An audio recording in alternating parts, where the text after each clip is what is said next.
ওর design করা একটা বাড়ি আমি গ্রামের বাড়িতে করেছিলাম।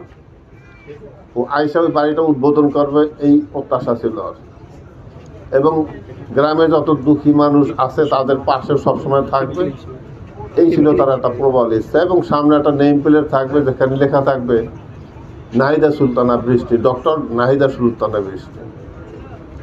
সার্টিফিকেট যদিও পাইছে, কিন্তু সেটা ছিল মরণোত্তর সার্টিফিকেট, জীবিত নাই। যাই হোক, আমি সবার কাছে দোয়া চাই, আর ওই ঘাতকের যেন সর্বোচ্চ শাস্তি হয়।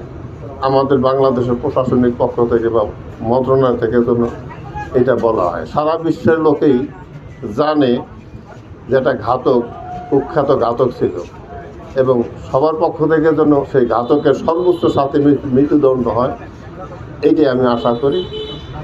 এই আশাবাদ ব্যক্ত করে আমি সবার কাছ থেকে বিদায় নিচ্ছি। আসসালামু আলাইকুম।